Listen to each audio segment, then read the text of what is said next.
Hi everyone, it's Denise from Dobby Books. Happy Saturday. So, happy special June 14th.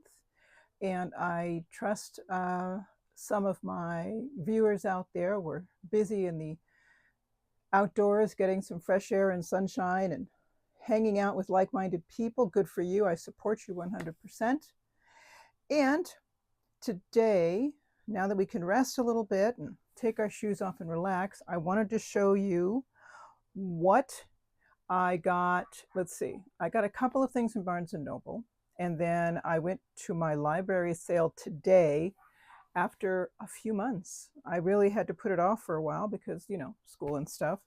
And I decided to stop by today. And I went a little bit late in the day. I didn't have that much time, but I did find some things almost immediately that I liked. So I'll be showing you those. First, if any of you saw my post, I think it was last night, that it was immigrant. Oh my gosh, I'm going to forget the name. I'll put it on the screen. It's this is the month that we remember immigrants and their contribution to our country. And I think how perfectly appropriate that is. I didn't know that was the case until last night. So I went into my library this morning and I was looking for some books that I had that I might be able to show you that you could possibly read yourselves if you want to look for them, if you already own them. If not, maybe it'll give you some ideas so that you can look for books written by immigrants that you could get at the library or at your local bookstore. So let's start that first. So the first one, you all are going to remember, I read this, All the Stars Denied by Guadalupe Garcia McCall. This takes place during the time of the Great Depression, when many people in the United States thought it was the immigrants taking all the jobs from those hardworking white Americans. And if they could just deport these Mexicans, it would solve that problem and we would have so many more jobs. So this is what this story is set in, and it talks about a family who'd been living in Texas. They were Americans. The parents were Americans. The kids were Americans, etc. And they got sent out. I'm talking their house burned down. They came into the house at night and took the father to one location and the mother and the children to another location back in Mexico. And they couldn't speak the language and they were just lost. So it talks about their struggle to try to come back to the States. The mother was very wise. She knew her rights. She worked with support groups that would help immigrants during this time. It is a fictitious story, but the author did pull from the history and other stories of people who actually went through this. And I thought it was very well done. All the Stars Denied by Guadalupe Garcia McCall. The next one I read, which was just a lovely book. This is a Pura del Prey, Pura del Prey winner.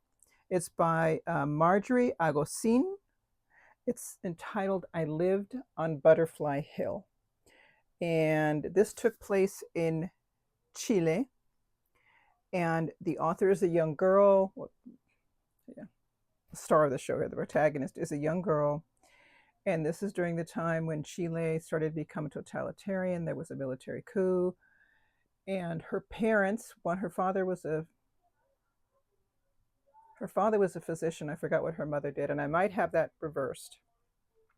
But they were openly supportive of Peru and people's rights, etc.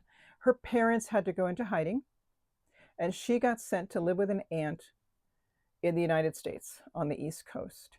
And she talks about her loneliness and the language barrier and her own aunt who is an immigrant living in the United States and what life is like for her. And I thought it was just a very tender and wonderful story. And they bring up a lot of, I can't remember the poet's name now, and that's getting me mad because Pedro, I am going to kick myself in the head. He's a Chilean poet. And here, Neruda, Pedro Neruda, wrote a lot of poetry, and there is some of his poetry in this book as well. So I think it's lovely. This is a wonderful book. I Lived on Butterfly Hill by Marjorie Agosin. The next one is by Francisco Jimenez, The Circuit. Now, the original series came in 4 books, and they were published in English and in Spanish. The Spanish language level, I would say, is middle school level. And basically, this is nonfiction. This is actually a memoir. This is the graphic novel edition here. And in a nutshell, Francisco came with his parents in the 1940s, and they crossed the border illegally. They had the coyote show them where to go, and they just basically crawled under a chain link fence at that time. And once they worked as farm workers when there were just no rights, there were no protections. It was just a very hard life, very unnecessarily difficult for the migrants. And he talks about his experiences of the language barrier, wanting so much to go to school and stay in school and learn the language, and how his parents' need for him to help them in the fields pulled him away from school too early. He couldn't finish his full year. So he talks about that struggle and how he eventually, as he's learning the language, and his family continued to have difficulties. But there were many children born after this. I think there were 1 or 2 when his parents crossed, and there were several more that were born after that. And what really stands out to me is at one point he's in high school. He works 30 hours a week as a high school student, and he's a full-time high school student, and he's keeping up his grades. And if it weren't for a kind school counselor who showed him, yes, he could go to college, because he would be eligible for grants because of his situation. He never would have gone to college otherwise. He didn't think that college was something that he could afford to do. He assumed he'd have to pay for it. He knew there was no way he could do that. So he eventually went to a private Catholic college in Northern California, and he eventually became a professor at that college. It's just a wonderful success story, very inspiring. So The Circuit, and it also comes in 4 books, and each with their own title. So one has to do with boxes, one has to do with moving forward. Just look for that author, Francisco Jimenez. And I believe Professor Jimenez is still at the same college in San Jose, I believe. And the next one that I found I have is by Reina Grande, The Distance Between Us. And this is also a memoir that talks about how her father had left for the United States and was gone for a while, and their mother eventually left them with their paternal grandmother, who was very cruel. And the children talk about the beatings and the fact that she would not feed them enough food, so they were losing weight. Their grandfather was just a completely disconnected. I got angry reading this. It's like, he was a waste of time. He didn't even need to be there. You wouldn't have known the difference. And they eventually get to move with their maternal grandmother, who was a very kind and loving person. Eventually, their mother does come back for them, but she keeps leaving. And this causes trauma for them. Eventually, all the children come to the United States, but it's not their mother who brings them, it's their father. And their father's a difficult man. He already has another relationship. He's living with another woman, and her children seem to be prioritized. He has a drinking problem, so he also could be abusive. And just their struggles with these 3 children and how everything turned out. She, of course, eventually went to college, graduated, became a novelist. This is a wonderful story. It has its sadnesses in it, but it's so good at giving us a picture of the difficulties that immigrants can face, especially the immigrant children. They have more hurdles to jump over than your average kid. And there is also a book written. This book is written for young readers, and that's this book here. So I think it's wonderful that the publishing company published a book that can reach younger audiences sooner, because not everyone is ready to read this one. So that's same book. So there we go. The Distance Between Us by Reina Grande. Another book I found was Solito by Javier Zamora. Now, I have not read this yet. This is on my, big old TBR. This is a memoir of Javier's travels, and I believe he was coming from, was it Guatemala? I'm going to be wrong on this.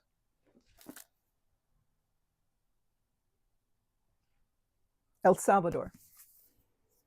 He was this child. His parents had already gone to the States, and he was left to live with his grandmother. And then his parents eventually sent for him. And he was sent alone without, family to travel. I forgot how many thousands of miles it is from El Salvador to eventually crossing the border. And I remember the American reaction to this was, oh my God, what kind of parent would send their child alone to do this? But he helps you to understand the mindset of immigrants that, especially in the poorer places, traveling to the United States was something that you knew a lot of people did. This was normal. And it was not unusual to have a child go at times accompanied by others who were also traveling. And there would be good people, kind people who would look after that child and protect them. It was a trust thing. It is I want to say, a cultural thing. This is something that's been going on for so long, the migration to the United States to get a better life, send money back home, etc. That these sorts of things are taken care of. They have, they've worked this out. And he talks about the difficulties of finally, going all those miles and his experiences and finally reaching the States. So, Solito by Javier Zamora. Great book. I've heard excellent things about it. The next one is by a Filipino author, Carlos Bulosan, America is in the Heart. This young man came to the United States in the 1940s, just like Francisco Jimenez's family did. He was Filipino, and he was also a migrant farm worker, just like Francisco Jimenez's parents were. And also the difficulty, the alienation he experienced in this country, and how, and this was true for a lot of minorities, they had to live in the worst neighborhoods. They were not the safest, they were not the cleanest, that the law really would not help them out because whites didn't want them living in their neighborhood. It would somehow just make everything go bad. Okay, and he was dealing with this, and he was just troubled by it because he had heard such wonderful things about the United States. But his experience wasn't what he thought it would be. And this can be heartbreaking at times. So this is definitely written for a grown-up audience, not kids. And it's just, you read it and you think, why do we make life so difficult for some people? For the stupidest reasons. And it's all based on ignorance. But these reads are just so eye-opening for us. And Carlos Bulosan, when he had to deal with the health difficulties, because his life was so rough here in the United States, it eventually caught up with him. So he really had a lot to overcome, but he struggled to learn the English language by himself. And to sit down and learn to write the words in English and the sounds of the letters, and putting them together, and admirable, truly admirable. And he ended up writing this in the end. So just a wonderful story that I would highly recommend. America's in the Heart by Carlos Bulosan. And this one is a classic, Borderlands, La Frontera by Gloria Anzaldía. She writes this not only from a Chicano perspective, but from a feminist perspective and from an LGBTQ perspective. So you're getting all three in one. She has already passed away, but this was one of those early Chicano works that if anyone is in college and they're studying Chicano history, you read this. This is like the classic, one of the classics. And she brings up very poignant things about not just about being a Mexican American and dealing with, the Anglo population and their misinformation about the Mexican American community, but also with her own Mexican culture and what they tried to, the mold that her parents tried to put her into that she had to resist, plus the fact that she was a lesbian. So there was more on top of that for her to deal with. And she was brave, and she decided to just be bold and say it like it is. And it's a collection of poems and thoughts and whatnot. So it's something that you can take your time reading your way through. So Borderlands, La Frontera, The New Mestiza by Gloria Anzaldía. And finally, this book, Hunger of Memory, The Education of Richard Rodriguez, another immigrant family. He started school in his elementary school years here and knew maybe a handful of words in English.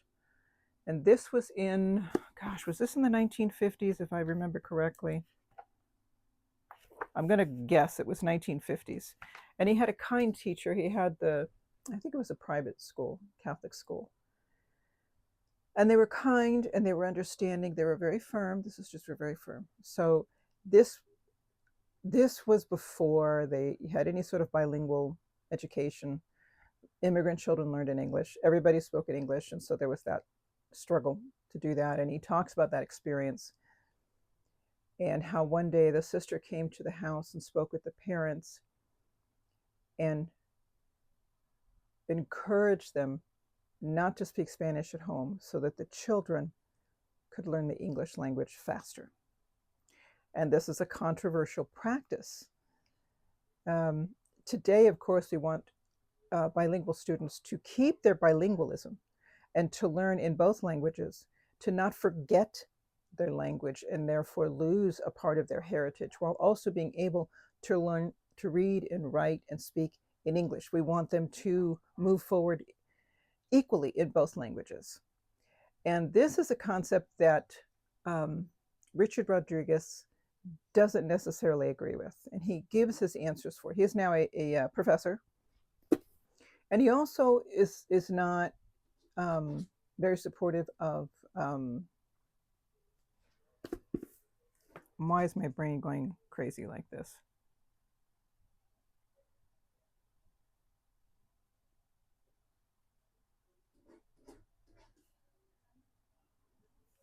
I don't know why my brain can't remember. Affirmative action. He's not very supportive of affirmative action. And if I'm not mistaken, Richard Rodriguez is also gay. So we have these issues. And because he has a different perspective, I specifically wanted to read where he was coming from on this. And as I'm reading through, he makes some good points, but I still disagree in others. To my mind, he seems to be promoting the idea if children aren't taught 100% in English, you are doing them a disservice. And I disagree with that. But, but I'm more likely to listen to someone who has a lived experience than someone who has not. So I respect his point of view, even though I disagree with it. And I think it's a good read for all of us to have. And he also talks about his own immigrant experience here in the United States. So these are the books. Let me slide them over. These are the books written by immigrants that I'm recommending to all of you. And you can choose to read one or whatever for this particular month, which has a lot of stuff going on. But I guess we can throw in a book written by an immigrant, short or long. And I think it'd be great to honor them, especially during these times when they are being scapegoated, because it's just plain old convenient, All right. And for Pride Month, I know I already showed you Run Away With Me. I showed you that last week, but it was by Brian Selznick. And I forgot I had Giovanni's Room by James Baldwin. So I'm throwing that on the pile, like I don't have enough to read already. All right. What did I finish reading? Okay, the two books I finished reading were How Fascism Works, The Politics of Us and Them by Jason Stanley. Great book. And I have my little green dot now that shows that I've read the book. And Beowulf, and I have the translation by Seamus Haney. I read through this, and it's got its little green dot. I will show you in just a couple of minutes, I found 2 other translations of Beowulf. And I'm so curious now that I've read this one, I want to see what the other ones sound like, how they compare. And because we were learning more, because one of my classes, one of my teachers in class was really good about going over poetry with us and meter and all that other stuff, I was able to practice some of that as I was reading through Beowulf this time. And it really added that extra understanding and appreciation for this epic poem. So that was good. And how fascism works is very good. It kind of breaks it down. When this happens, and this happened at this point in time, and here's the example, and this is what you can do, etc. And there are other books that would apply to this particular time. There we go. There were other books. This red book behind me would also be another good source to read during this time. And those are the 2 books that I finished. What am I reading? Now that I finished Beowulf, I'm going to attack the graphic novel. That shouldn't take very long. And also, I started the Bede's Ecclesiastical History of the English People. I want to read it all the way through. I know there are parts of it that are required in that program that I'm working through, Old Western Cultures, that don't require me to read all of this. But because I have the time, there's no deadline. I don't have to finish this before the next semester starts, for example. I have the time now to read it through if I want, which is just thrilling. So that's what I think I'll do there. Now, let me show you how much trouble I got into. So the first thing that arrived on Thursday, people, it arrived on Poetry Thursday, is this from our own David Novak, Against Fascism, Poems of Resistance and of Dissent. Yay, Dave, you go for it. This is awesome. And I want to see if I can, I'm not much into Poetry Thursday, but I know I'm going to grab some excerpts from here, and let's see. Thanks, Dave. All right. Next thing I got these at Barnes & Noble. So these are the other translations of Beowulf. This one is translated by John McNamara. This is a Barnes & Noble edition. And this is kept in verse, so it's not a prose translation. That's going to be interesting to read. And well, let me show you the next one. This is the other one, translated by J.R.R. Tolkien. And this one is a prose translation. So I just love that these are 2 different formats. And I don't think I'll read them through, let's say, for example, this year. But maybe next year when I want to read again, like I try to go back through a book, I'll pick one of these instead of the one that I have by Seamus Haney and see how that compares. Just like I would do it like with the Iliad.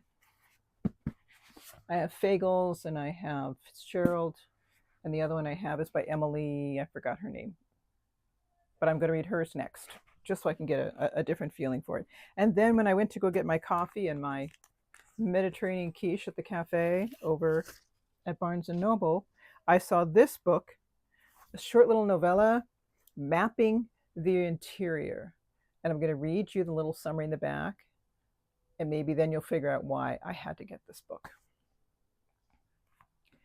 Times have been tough for 12-year-old Junior, his mom, and especially for his younger brother, Dino. When his dad makes a surprise visit late one night, Junior is desperate to make him part of their family again. The only problem is Dad drowned 8 years ago, and bringing back the dead always comes at a cost. I have to read this. So this was like total impulse thing, but it's really short, so I think I can do this. So I got that, plus the 2 Beowulfs. And then, this is another one I got at Barnes & Noble, All Boys Aren't Blue. This is one that I've been hearing about a lot, and I definitely want to add that to my stack for Pride Month. I have so many books to read. Oh my gosh. Okay, so there's that. And this is what I got at the library sale. I found this in excellent condition, really. It's like, okay, I'm taking this, even though I want the other one. Henry V by Shakespeare, Folger, a Folger edition. This is the updated one, the larger size ones, which are the ones I prefer. I wanted to get Henry IV Part 1 and 2 because I don't have those yet. But this is Henry V, and guess what? It's in great condition. Look at this. It's like brand new. I don't think the person even read it.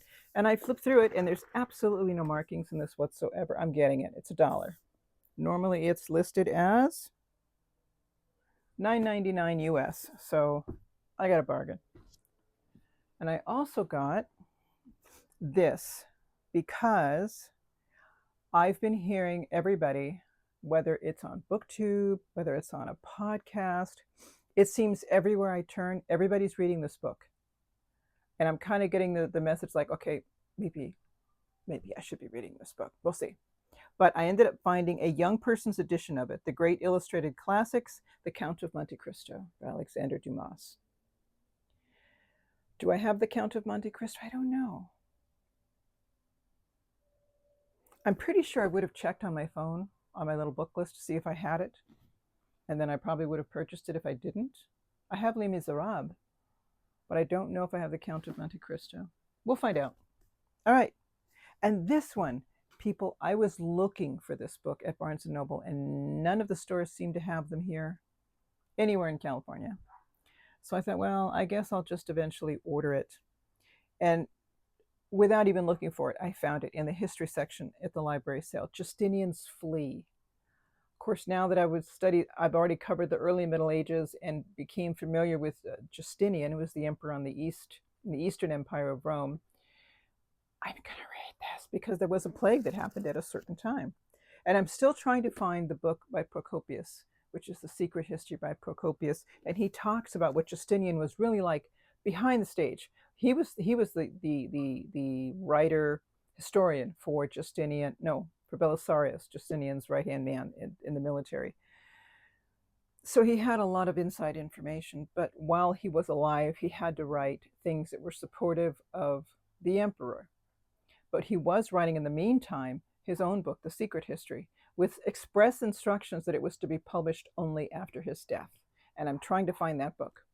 But in the meantime, I have Justinian's Flea, and this is a book authored by William Rosen.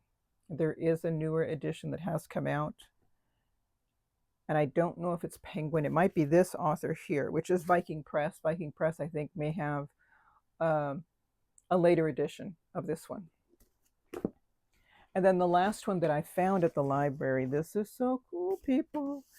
I found volume 2 of this set at a different library sale. And I remember thinking, wow, I've seen the first edition so many times, didn't pick it up.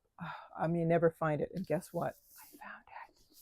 And it's Leon Garfield's Shakespeare Stories. Now I have the set, volumes 1 and 2, and I'm just so excited. This is a great book. This is a hardbound copy. This is in very, very good condition. Even the spine is in great condition. It really is wonderful. And it has such beautiful illustrations. Hold on, let me find that illustration again. It has some beautiful illustrations.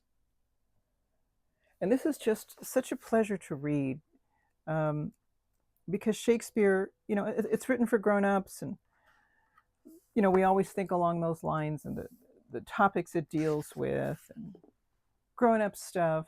And here we have an edition that's written for that younger audience, and I just love how they imagine it for younger readers. I just love that. So these are the books that I got at the library sale. These 4 here. And $5, people. $5 I paid for these. Oh, you just can't beat that. And that's it. So what I'm reading, what I've read, and all the trouble I got into this week. That's it, everybody. Enjoy your Saturday. Be safe. And I love you all. I'll see you in just a few days. Bye-bye.